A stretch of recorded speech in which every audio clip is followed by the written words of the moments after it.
Olá, meus irmãos e irmãs, sejam bem-vindos ao canal Vinícius Siqueira. E se você ainda não é inscrito aqui no canal, se inscreva aqui no canal e não esqueça de ativar o sininho das notificações.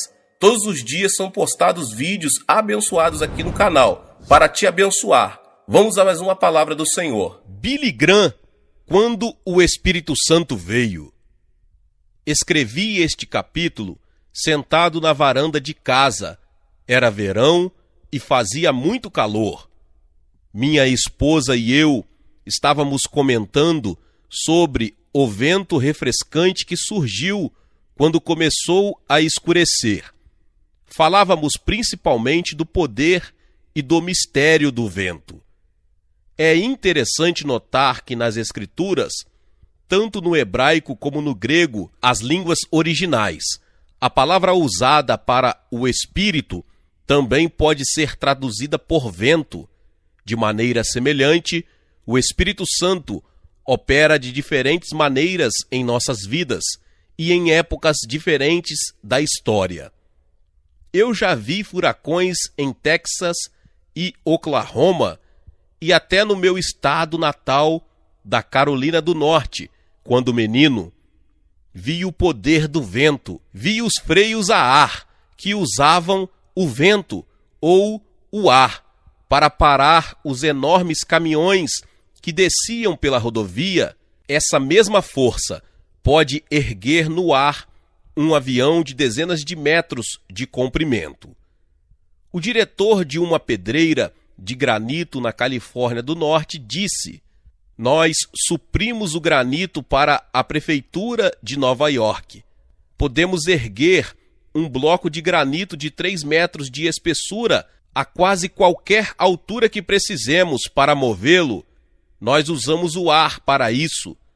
Para nós, é tão fácil como erguer uma folha de papel. O ar, este invólucro invisível em que vivemos e nos movemos, esta substância tão imaterial que podemos mover nossas mãos através dela como se ela não fosse real. Mas que poder imenso, terrível!" Vimos no capítulo anterior algo da natureza e da personalidade do Espírito Santo.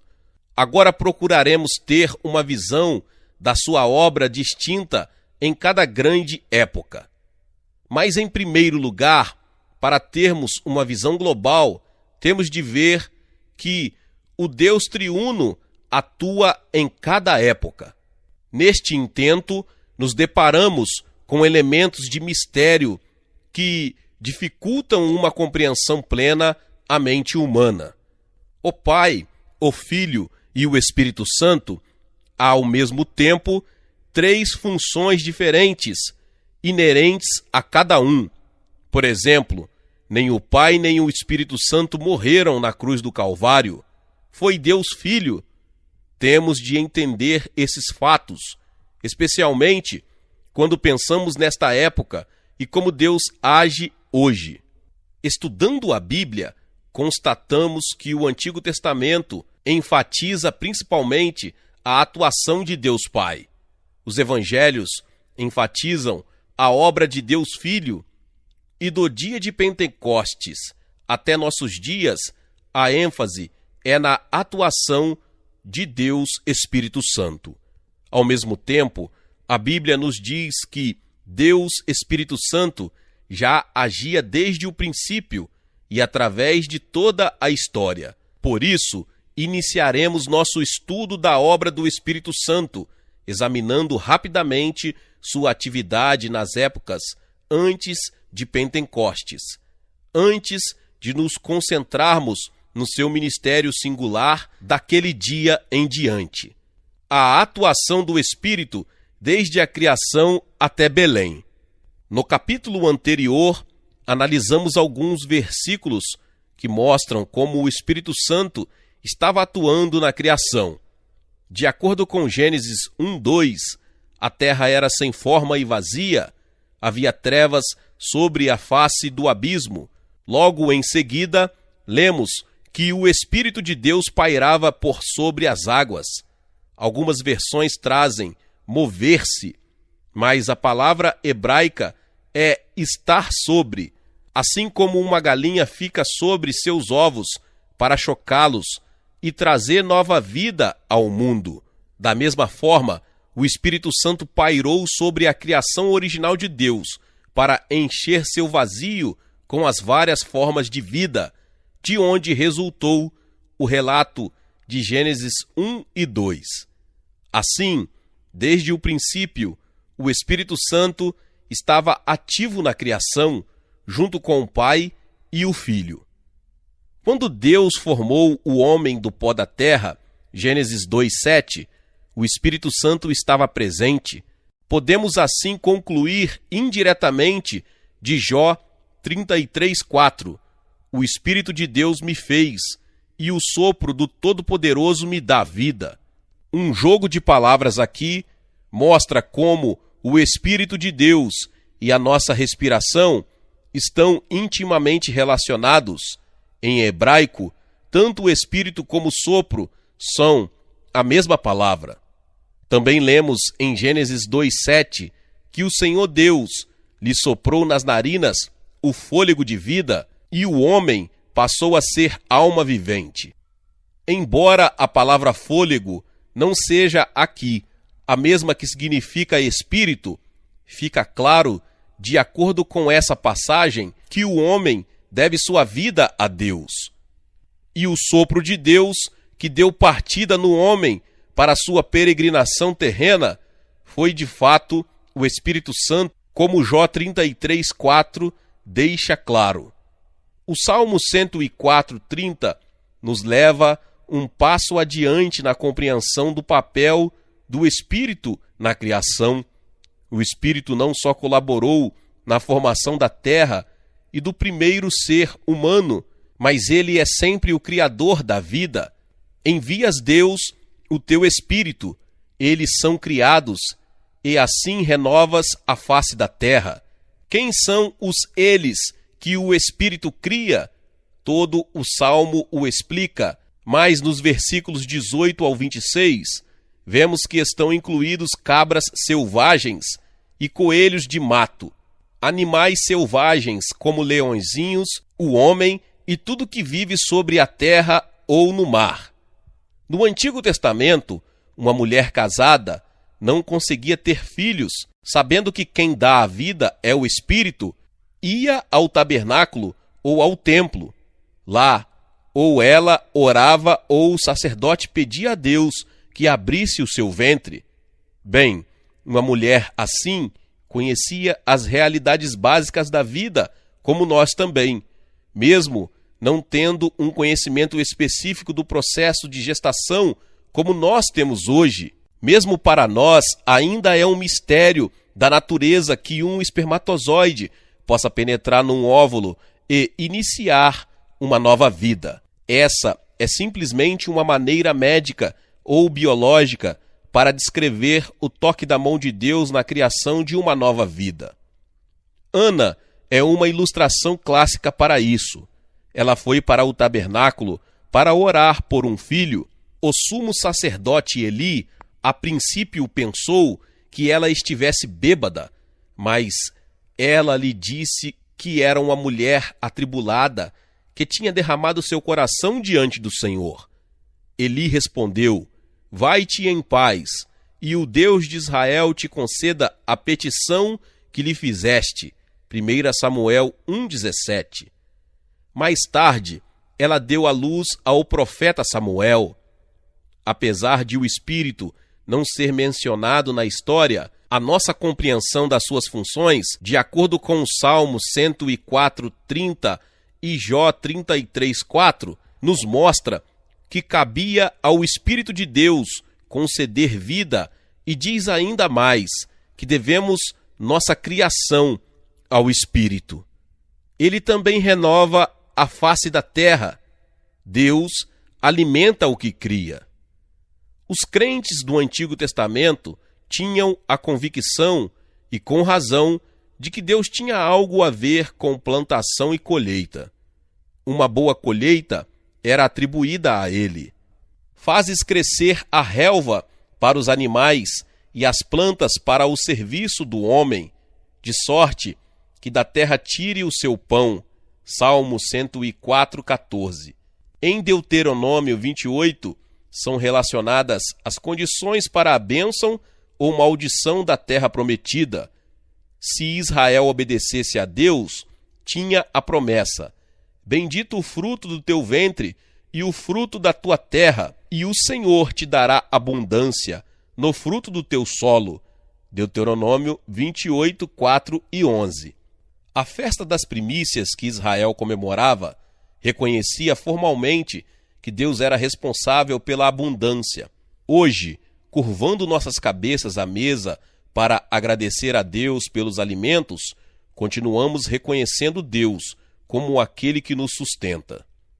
Todavia, Deus abençoa e amaldiçoa, liberta e castiga. Diversas vezes, o Antigo Testamento atribuiu a salvação de Israel ao Espírito de Deus. Ele agiu nas pessoas antes do dilúvio. Gênesis 6:3. Creio que está agindo hoje nas pessoas exatamente como antes do dilúvio. Jesus disse: assim como foi nos dias de Noé, será também nos dias do Filho do Homem. Lucas 17:26. As mesmas perversões doentias, a mesma decadência e corrupção moral predominam hoje em dia. O Espírito Santo está agindo poderosamente, mas a grande maioria da raça humana não quer ouvir. Depois, de tempos em tempos, o Espírito Santo tomou posse de diversas pessoas para libertar o povo de Deus. Por exemplo, somente no livro de Juízes, ele veio sobre Otiniel, Juízes 3:10, Gideão, 6:34, Jefité, 11:29 e Sansão, 13:25. Há no Antigo Testamento 3 expressões principais para a atuação do Espírito Santo nas pessoas. 1. Ele vinha sobre alguém. O Espírito de Deus se apoderou de Zacarias, 2 Crônicas 24:20. 2. Ele repousava sobre alguém. O Espírito repousou sobre eles. Números 11:25. 3. Ele enchia alguém. Eu o enchi do Espírito de Deus. Êxodo 31:3. O Espírito não só usou juízes e profetas para libertar Israel, mas também reis. Estes eram ungidos com óleo, símbolo de que eles estavam sendo revestidos com o poder do Espírito Santo, como podemos ver na unção de Davi por Samuel, em 1 Samuel 16:3. Daquele dia em diante, o Espírito do Senhor se apossou de Davi. No versículo seguinte, nos deparamos com uma afirmação solene. No livro de Juízes, geralmente o Espírito se retirava depois da pessoa escolhida concluir a sua obra. Aqui vemos que ele podia retirar-se também quando esta pessoa desobedecia. O texto de 1 Samuel 16:14 diz isso de Saul, e comparando Juízes 14:19 com 16:20, vemos que aconteceu a mesma coisa a Sansão. No caso de Davi, vemos até em suas orações como ele se preocupava com a retirada do Espírito. Não retires de mim o teu Santo Espírito. Salmo 51:11. A grande libertação que Deus providenciou, é claro, não veio com um rei ungido por homens, mas com o Messias, título que significa ungido. Isaías escreveu profeticamente que o Messias diria: o Espírito do Senhor Deus está sobre mim, porque o Senhor me ungiu. Isaías 61:1. Jesus, lendo essa passagem 800 anos depois na sinagoga, disse: hoje se cumpriu a escritura que acabais de ouvir. Lucas 4:21. Nem sempre é fácil separar o papel do Pai, do Filho e do Espírito Santo no Antigo Testamento. Mas sabemos que Jesus apareceu de tempos em tempos em teofanias, que são aparições do nosso Senhor antes da sua encarnação. Sabemos também que o nome de Deus no Antigo Testamento pode estar se referindo a diferentes pessoas da Trindade. Em resumo, vimos que o Espírito Santo estava agindo antes do mundo começar.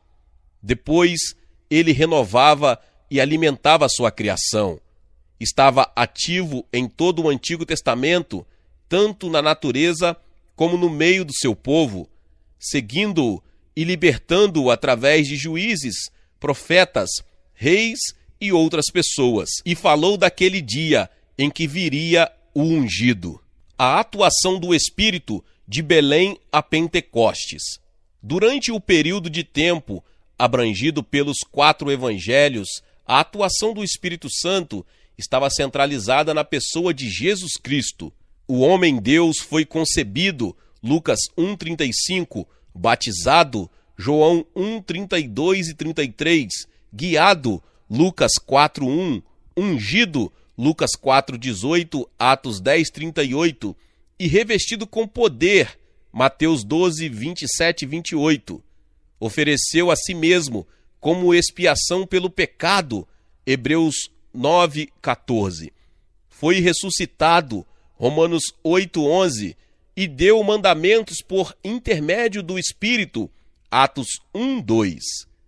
Sem sombra de dúvida, uma das passagens bíblicas que inspiram mais admiração é a que relata o que o anjo disse a Maria: descerá sobre ti o Espírito Santo e o poder do Altíssimo te envolverá com a sua sombra. Por isso também o ente santo que há de nascer será chamado Filho de Deus. Lucas 1,35. Pessoas excessivamente céticas ou com uma visão muito limitada da ciência zombarão em total descrença, mas o anjo desfez qualquer dúvida quando disse: porque para Deus nada será impossível. Lucas 1,37. Para os cristãos, qualquer sugestão de que Deus Espírito Santo não seria capaz de concretizar o nascimento virginal é absurda. Se cremos que Deus é Deus e que ele governa seu universo, não há nada difícil demais para seu poder ilimitado. E Deus sempre faz o que quer. Quando planejou o nascimento do Messias, fez um milagre. Pulou um degrau na sequência fisiológica normal da concepção. Nenhum ser humano masculino participou. A vida formada no ventre da Virgem não era outra senão a vida de Deus Filho encarnada em um corpo humano. O nascimento virginal foi um milagre tão extraordinário que era óbvio que Deus estava operando a encarnação e não o homem. Há hoje em dia alguns teólogos que negam a encarnação, rejeitam a divindade de Cristo. Com essa postura, estão muito perto de blasfemarem contra o Espírito Santo. O Espírito Santo também estava agindo nos discípulos de Jesus antes do Pentecostes. Sabemos porque Jesus disse a eles: Ele, o Espírito Santo, habita convosco. João 14, 17. Jesus também disse a Nicodemos: quem não nascer da água e do Espírito não pode entrar no reino de Deus. João 3, 5. Logo depois repetiu: importa-vos nascer de novo. João 3, 7. No entanto, a atuação do Espírito nos homens no tempo de Jesus era diferente da atuação hoje. Em João 7,39, o apóstolo João nos diz das palavras de Jesus: isso ele disse com respeito ao Espírito que haviam de receber os que nele crescem, pois o Espírito até este momento não fora dado, porque Jesus não havia sido ainda glorificado. A Bíblia não revela claramente qual era a diferença, mas sabemos que a vinda do Espírito no dia de Pentecostes foi algo muito extasiante que qualquer outra experiência anterior que eles tinham tido. De qualquer forma, vimos que o Espírito Santo estava atuando de diversas maneiras no nascimento e na vida do nosso Senhor Jesus Cristo e nas vidas e no ministério dos seus discípulos. a atuação do Espírito de Pentecostes aos nossos dias. Em Atos, Lucas relata a ascensão de Jesus ao céu, Atos 2, do 9 ao 11. No capítulo 2, ele destaca a descida do Espírito Santo à terra, Atos 2, do 1 ao 4. Jesus tinha dito: se eu não for, o Consolador, Espírito Santo, não virá para vós outros. Se, porém, eu for, eu vô-lo enviarei. João 16, 7. Foi em cumprimento desta promessa que Pedro disse a respeito do Cristo glorificado: exaltado, pois, à destra de Deus, tendo recebido do Pai a promessa do Espírito Santo, derramou isto que vedes e ouvis. Atos 2:33. Há muitos anos, um famoso explorador do Ártico partiu com uma expedição para o Polo Norte. Depois de caminhar 2 anos por aquela região desolada, ele escreveu uma curta mensagem, amarrou-a no pé de um pombo-correio e preparou-se para soltá-lo para que fizesse a longa viagem de mais de 3.000 quilômetros até a Noruega. O explorador olhou para a solidão ao seu redor. Nenhum ser vivo até onde seus olhos podiam alcançar, nada além de gelo, neve e um frio terrível. Segurou a ave trêmula em suas mãos por alguns instantes e depois soltou-a na atmosfera gelada. O pombo deu 3 voltas e depois partiu em direção ao sul, sobrevoando centenas de quilômetros de gelo e mar, até descer junto à esposa do explorador. Com a chegada do pombo-correio, esta sabia que estava tudo bem com seu marido na longa noite do Ártico. Da mesma forma, a vinda do Espírito Santo, a pomba celeste, provou aos discípulos que Cristo tinha entrado no santuário celestial e assentara-se à direita de Deus Pai, porque sua obra redentora estava concluída. A chegada do Espírito Santo cumpriu a promessa que Cristo fez, também testemunhou que a justiça de Deus havia sido feita e iniciara-se então a era do Espírito Santo, a qual não podia começar antes que Cristo fosse glorificado. Sem dúvida, a vida do Espírito Santo em Pentecostes marcou uma mudança crucial na maneira de Deus se relacionar com a raça humana. É um dos 5 acontecimentos passados, todos eles componentes básicos do evangelho cristão: a encarnação, a redenção, a ressurreição, a ascensão e Pentecostes. O 6º componente ainda está para ser realizado: a segunda vinda de Jesus. O primeiro acontecimento, a encarnação, marcou a entrada redentora de Deus na vida humana como verdadeiro homem. O segundo acontecimento, a redenção, foi a maneira de Deus permanecer justo e, mesmo assim, justificar homens culpados. O terceiro, a ressurreição, demonstrou que os 3 grandes inimigos do ser humano, a morte, Satanás e o inferno, tinham recebido o golpe de misericórdia. O quarto, a ascensão, mostrou que o Pai tinha aceito a obra redentora do Filho e que as exigências da justiça tinham sido cumpridas. O quinto evento, o Pentecostes, nos assegura que o Espírito de Deus veio para realizar seus propósitos no mundo, na igreja e em cada cristão.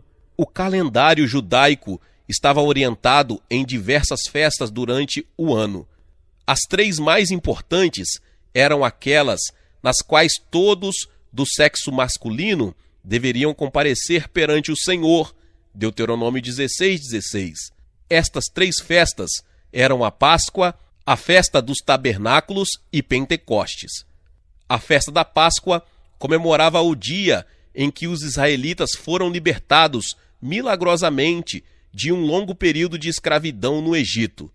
Depois de matarem um cordeiro sem defeito, Êxodo 12:5, os israelitas passaram o sangue nas portas de todas as suas casas e assaram e comeram os cordeiros. O sangue do cordeiro livrou-os do julgamento de Deus. A Páscoa do Antigo Testamento teve seu cumprimento final na morte de Cristo no Calvário, pois Cristo, nosso Cordeiro Pascal, foi imolado. 1 Coríntios 5:7. A carta aos Hebreus nos ensina que, devido a isso, não há mais necessidade de sacrificar o sangue de novilhos e bodes. Jesus Cristo, de uma vez por todas, ofereceu a si mesmo pela salvação de todos os homens, derramando seu sangue. A festa dos tabernáculos, a palavra que nós usaríamos hoje seria cabana ou tenda, lembrava a Israel dos 2 dias do êxodo do Egito, quando as pessoas não viviam em casas, mas em cabanas feitas de ramos de árvores. A festa era celebrada depois da colheita, por isso é chamada de festa da colheita, em Êxodo 23:16. Talvez a comemoração da libertação do Egito tenha sido cumprida na libertação e bênção muito mais ampla que veio com a redenção em Cristo. João 7,38 sugere que a vinda do Espírito Santo mata a sede que a água no deserto e a chuva necessária para a colheita. Pentecostes ficou conhecida como a festa das semanas, porque era comemorada no dia seguinte ao 7º sábado depois da Páscoa, uma semana de semanas. Como isso perfaz 50 dias, o nome passou a ser Pentecostes, a palavra grega para 50º. A festa de Pentecostes era celebrada no início da colheita. Em Números 28:26, é chamada de Dia das Primícias, primeiros frutos. E é verdade que o dia de Pentecostes, quando veio o Espírito Santo no Novo Testamento, foi um dia de primeiros frutos, o início da colheita de Deus neste mundo, que será completada na segunda vinda. Pentecostes, no Novo Testamento, marcou o início da presente era do Espírito Santo. Os crentes estão sob sua direção assim como os discípulos eram guiados por Jesus. Jesus ainda exerce seu senhorio sobre nós do céu, mas, como ele não pode estar conosco fisicamente, ele transmite suas instruções através do Espírito Santo, que faz Cristo ser uma realidade em nós. Desde Pentecostes, o Espírito Santo é o elo entre a primeira e a segunda vinda de Jesus. Ele aplica a obra de Jesus Cristo aos homens da nossa época. Pouco depois de me tornar cristão, quando comecei a pesquisar sobre o Espírito Santo, uma das primeiras perguntas que me fiz foi esta: por que o Espírito Santo teve de vir? Não demorei em descobrir. Ele veio porque tinha uma obra a fazer no mundo, na igreja e na vida de cada cristão. A presente obra do Espírito Santo no mundo. A obra do Espírito Santo no mundo é dupla.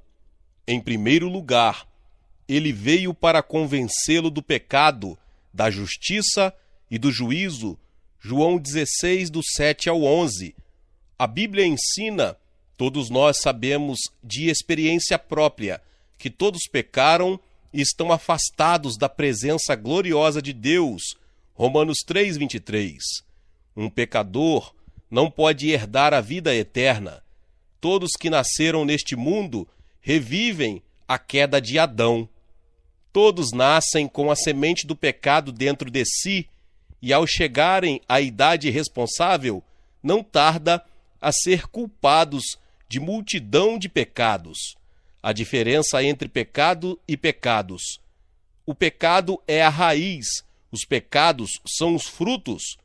Pode ser que alguém não esteja consciente de que seu maior problema é o pecado, ou que o pecado o separou da comunhão com Deus. Por isso, é tarefa do Espírito Santo perturbá-lo e convencê-lo do seu pecado. Ele não pode experimentar a salvação sem que isso aconteça.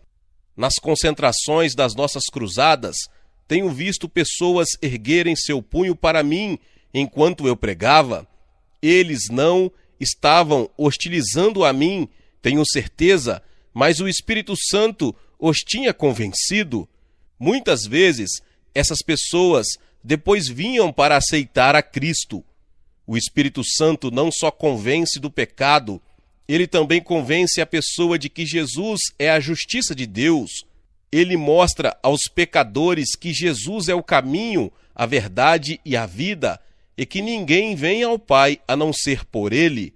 O Espírito Santo também convence o mundo do juízo, porque o príncipe deste mundo já está julgado, e todos os que recusarem a oferta de vida eterna que Deus faz também serão julgados. Quando o apóstolo Paulo, falando do que Cristo tinha feito em sua vida, diante de Agripa, disse que na estrada de Damasco, na hora da sua conversão, Deus lhe tinha revelado o tipo do seu ministério, seria entre os gentios, para lhes abrir os olhos, a fim de que convertessem das trevas à luz e do poder de Satanás a Deus, para que recebam remissão de pecados. Atos 26, 18.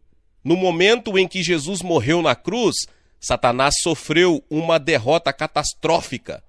Pode ser que a derrota não seja evidente, especialmente quando lemos os jornais e ligamos a televisão, mas Satanás é um inimigo vencido em princípio. Ele ainda arrisca sua guerra de pecado, mas sua destruição total e afastamento da terra estão próximos. Até lá, ele vai intensificar suas atividades. Cristãos em todo o mundo podem notar que há novos demônios agindo. Perversões, permissividade, violência e centenas de outras tendências sinistras se manifestam em todo o mundo com uma intensidade que houve provavelmente só nos dias de Noé. O Espírito Santo veio para nos mostrar essas coisas, porque tem muito a ver com as profecias bíblicas. O ministério do Espírito Santo no mundo não se limita a convencer do pecado, da justiça e do juízo. Seu segundo objetivo no mundo é impedir o crescimento da iniquidade, ou seja, engajar-se no ministério de preservação. O apóstolo Paulo disse, com efeito, o ministério da iniquidade já opera e aguarda somente que seja afastado aquele que agora o detém. 2 Tessalonicenses 2,7. As Escrituras deixam claro que este planeta seria literalmente um inferno na Terra se o Espírito Santo não estivesse presente no mundo. O mundo descrente mal sabe o quanto deve ao poder controlador do Espírito Santo. Conversei recentemente com diversos teólogos na Europa e nos Estados Unidos que são da opinião de que o Espírito Santo está sendo retirado lentamente do mundo à medida que entramos nos que podem ser os momentos culminantes do fim desta época. Quando tiver ido totalmente, o diabo estará à solta. Haverá guerras, violências, revoluções, perversões, ódio, medo do mundo. Hoje em dia temos só uma amostra do que vai acontecer. A raça humana se encontrará no inferno que ela mesma criou, livre do que o detém, o Espírito Santo. O anticristo reinará com poderes supremos por um curto período de tempo, até ser esmagado pela vinda do Senhor Jesus Cristo com seus exércitos. O Espírito Santo também age através do povo de Deus, que é chamado por Jesus no Sermão do Monte, de sal da terra e luz do mundo, Mateus 5, 13 e 14. Essas figuras cabem muito bem porque o sal e a luz são forças que agem em silêncio, discretamente, mas com grande eficiência. O sol e a luz falam da influência para o bem que os cristãos podem exercer na sociedade. Nós cristãos, às vezes, temos dificuldade para compreender qual influência nós, uma minoria, divididos e às vezes desobedientes, podemos ter, mas pelo poder do Espírito podemos reter o mal e fazer o bem. Aplicando mais essas metáforas, Sabemos que o sal e a luz são essências em casa. A luz dissipa a escuridão e o sal conserva os alimentos. A Bíblia nos diz que o mundo estará cada vez mais em trevas à medida que se aproxima do fim. O mundo não tem luz própria e está em acelerado processo de decadência. Jesus nos ensinou que nós, seus seguidores, poucos e fracos, somos o sal que pode retardar o processo de declínio. Cristãos ativos no mundo são a única verdadeira luz espiritual no meio de grande escuridão espiritual. Se estudarmos os profetas do Antigo Testamento, descobriremos que uma parte do julgamento dos condenados é a destruição dos justos. Isso coloca uma responsabilidade enorme sobre os nossos ombros. O mundo só vê uma luz brilhando quando olha para as nossas boas obras. O mundo só nota o sal quando sente a nossa presença moral. Foi por causa disso que Jesus advertiu sobre o sal que perde o seu sabor e a luz que fica obscura. Ele disse: brilhe a vossa luz, Mateus 5,16. Se você e eu cumpríssemos fielmente o nosso papel, haveria uma revolução dramática e pacífica no mundo, da noite para o dia. Os cristãos não estão sem poder. Temos, já neste mundo, à nossa disposição, através do Deus Espírito Santo, o ilimitado poder de Deus. A atuação do Espírito Santo na igreja. O Espírito Santo age não só no mundo, mas também na igreja. Quando eu falo de igreja, não estou falando de igreja presbiteriana, batista, metodista, anglicana, luterana, pentecostal ou católica, mas de todos os crentes. A palavra igreja vem de uma palavra no grego que significa os que foram reunidos. A igreja estava coberta de mistério no Antigo Testamento, mas mesmo assim Isaías proclamou: portanto, assim diz o Senhor Deus, eis que ponho em Sião como alicerce uma pedra provada, pedra preciosa de esquina, de firme fundamento. Isaías 28,16. O Novo Testamento diz que Cristo é este firme fundamento da sua igreja e que todos os crentes são pequenas pedras edificadas, formando o santo templo do Senhor. 1 Pedro 2,5. Cristo também é a cabeça do seu corpo, a Igreja Universal, e é a cabeça de cada igreja local. Cada pessoa que se converteu de seu pecado e recebeu a Cristo como Salvador e Senhor faz parte deste corpo chamado de igreja. Por isso, a igreja é mais que uma organização religiosa, é um corpo vivo, com Cristo como cabeça, vivo porque a vida de Cristo deu vida a todos os que creram. Qual é o papel do Espírito Santo neste quadro? Em primeiro lugar, a Bíblia nos diz, numa sentença muito bonita, que foi ele que deu início à igreja, pois em um só Espírito todos nós fomos batizados em um corpo, quer judeus, quer gregos, quer escravos, quer livres, e a todos nós foi dado beber de um só Espírito, porque também o corpo não é um só membro, mas muitos. 1 Coríntios 12, 13 e 14. Em segundo lugar, pelo Espírito de Deus vive na igreja. Assim também vocês, em união com Cristo, são construídos junto com os outros para se tornarem uma casa onde Deus vive por meio do seu Espírito. Efésios 2:22. Hoje em dia, Deus não vive em templos feitos por mãos humanas, mas se reconhecermos que Deus está mesmo, pessoalmente, em nosso meio quando estamos reunidos na igreja, nossa adoração será mais profunda. É preciso esclarecer uma questão sobre o relacionamento entre o Espírito Santo e Jesus. As Escrituras falam de Cristo em nós. E alguns cristãos não compreendem completamente o que isso significa. Jesus, homem-Deus, tem agora um corpo glorificado. Onde quer que ele esteja, seu corpo tem de estar também. Portanto, Jesus está agora à direita do Pai no céu, em sua função como segunda pessoa da Trindade. Vejamos, por exemplo, Romanos 8:10, se Cristo está em vós, o corpo está morto por causa do pecado. E Gálatas 2:20, Cristo vive em mim. Nestes versículos está claro que se o Espírito está em nós, Cristo está em nós, Cristo mora em nossos corações pela fé, mas na verdade, o Espírito Santo é a pessoa da Trindade que mora em nós. Foi enviado pelo Espírito, que partiu, mas voltará pessoalmente e o veremos.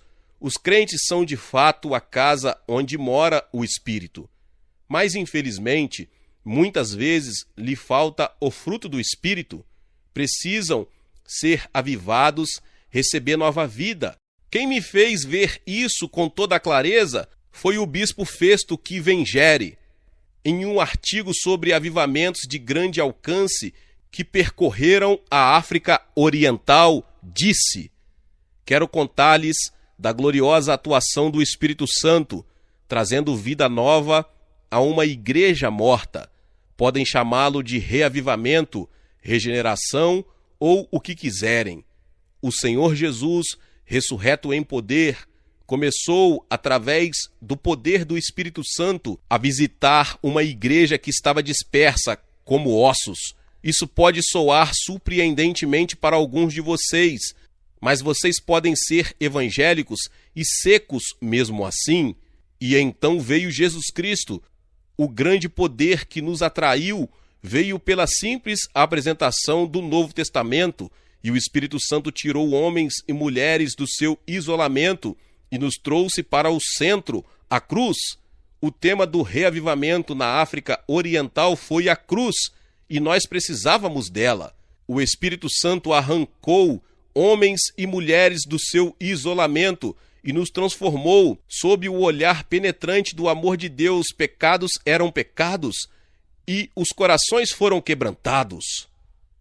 Tenho, por exemplo, um amigo na Flórida que é pastor. Ele obteve seus vários títulos em uma das mais famosas universidades do leste dos Estados Unidos e pastoreou uma igreja na Nova Inglaterra.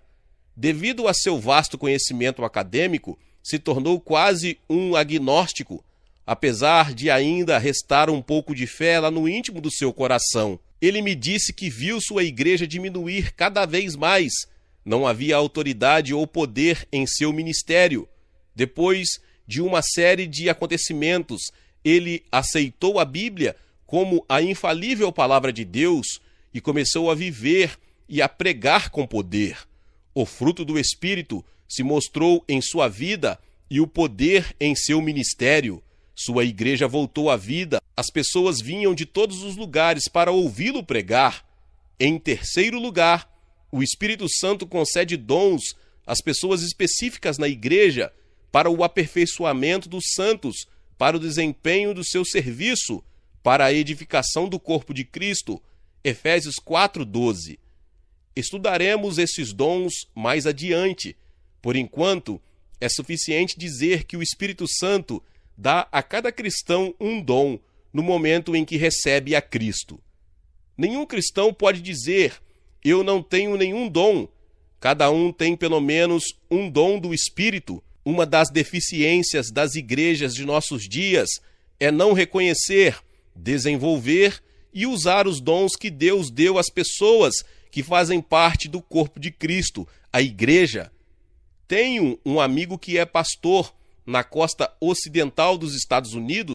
Certo domingo, ele distribuiu folhas de papel em branco às pessoas que vieram ao culto dizendo: eu quero que vocês estudem, pensem e orem durante uma semana sobre que dom vocês têm do Espírito Santo.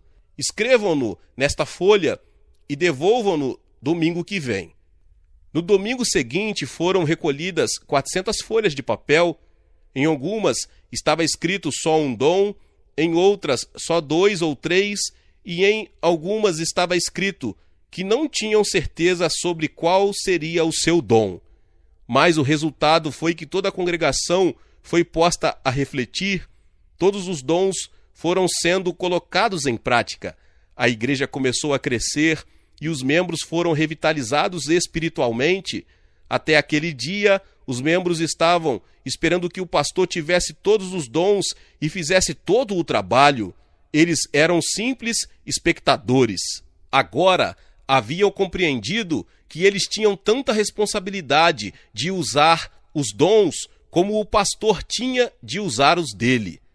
A atuação do Espírito Santo na vida do crente. Depois de considerar a ação do Espírito Santo no mundo e na igreja, temos agora de considerar sua atuação na vida de cada crente. Em primeiro lugar, o Espírito Santo ilumina a mente do crente, porque o Espírito a todas as coisas perscruta, até mesmo as profundezas de Deus. 1 Coríntios 2:10. E não vos conformeis a este mundo, mas transformai-vos pela renovação da vossa mente. Romanos 12:2. E vos renoveis no espírito do vosso entendimento. Efésios 4:23. John R. W. Stott, em um pequeno livro, ressalta a importância de deixar Deus desenvolver e usar as nossas mentes convertidas. Ninguém quer um cristão frio, intelectual, sem alegria.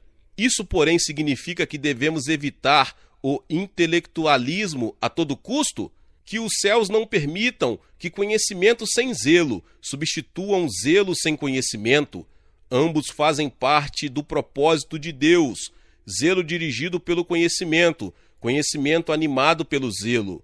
Uma vez ouvi Dr. John Mackay, naquele tempo diretor do seminário Princeton, dizer: entrega sem reflexão é fanatismo em ação, mas reflexão sem entrega é a paralisia de qualquer ação. Dr. Stott enfatiza como estão errados os que dizem que o que importa no fim não é doutrina, mas a experiência. Isso é a mesma coisa que colocar a nossa experiência subjetiva acima da verdade de Deus revelada.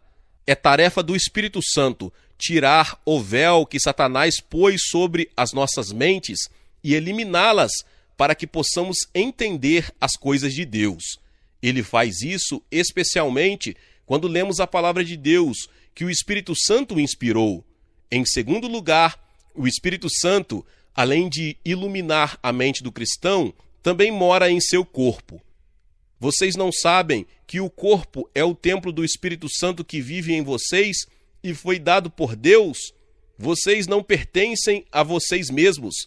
1 Coríntios 6:19. Se nós compreendêssemos que o próprio Deus, na pessoa do Espírito Santo, realmente mora em nossos corpos, teríamos mais cuidado com o que comemos, bebemos, olhamos ou lemos. Não é de se admirar que Paulo tenha dito: mas esmurro o meu corpo e o reduzo à escravidão, para que, tendo pregado a outros, não venha eu mesmo a ser desqualificado. 1 Coríntios 9:27. Paulo disciplina o seu corpo para não cair no desagrado de Deus. Esse fato deveria nos colocar de joelhos para confessar. Não preciso estender-me sobre como o Espírito Santo age na vida dos crentes.